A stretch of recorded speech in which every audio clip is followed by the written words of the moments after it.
Metal cages of luxury is an idea I've had for some time, and its crystallization happened during the onset of COVID and the lockdowns that followed. It seemed kind of strange to me that we were confined to our homes for a while there, and got me thinking about what it would be like if we were permanently confined to our homes. So I took this scenario and put it in the future, and assuming that technological advancements had made it at least plausible for us to stay home all the time, as bleak as that might appear.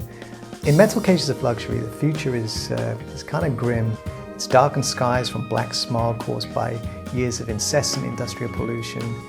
The air quality is degraded, where it's become very difficult for us to breathe. The sun is severely obscured. Ecosystems have failed, and geographically displaced, homeless people roam the streets. The rest of us are permanently confined to our homes. Our homes are purposefully built to accommodate our predicament. These homes are somewhat despotic, where artificial intelligence platforms monitor our day-to-day behavior. They monitor our health, hygiene, diet, moods, and even our thoughts. Cameras are permanently installed in the home, and we are constantly monitored by the state, which is now an overarching artificial intelligence. So it's a very restrictive existence. All forms of communication and recreational activities are experienced via mixed realities, which are accessed through contact lenses. The contact lenses are configured to respond to thought patterns and eye blinks for simpler instructions, and they are the gateway to meaning and a sense of purpose in our lives.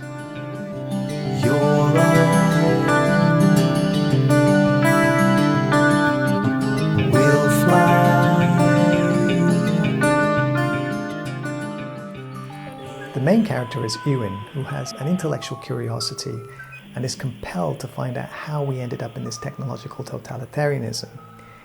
He somehow circumnavigates the state-controlled restrictions within the mixed realities, and he time travels. He travels to various places. For instance, he goes to 16th century Germany and observes the priest and theologian Martin Luther.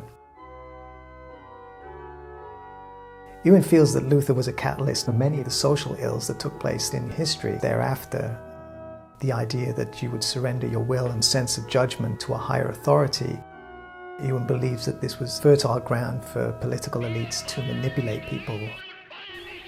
He also travels to Vietnam in the 1950s and spends time with the Buddhist monk Thich Van Duc, where he has a variety of spiritual experiences and revelations, and realizes that there's more to life than material gain.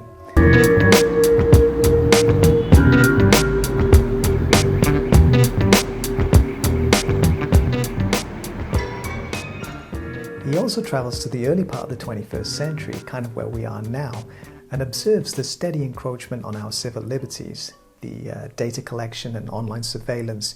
He's somewhat perturbed by these intrusive forms of technology and realizes that this is the motor of evolution that led us to the technological totalitarianism in the future.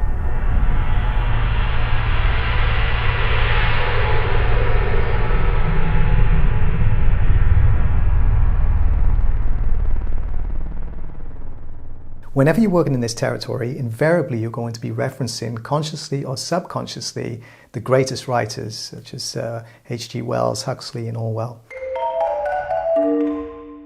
Their work has deeply affected the way I see things in politics and society, so Metal Cages of Luxury is really an amalgamation of their ideas, integrated with my own ideas and perspectives.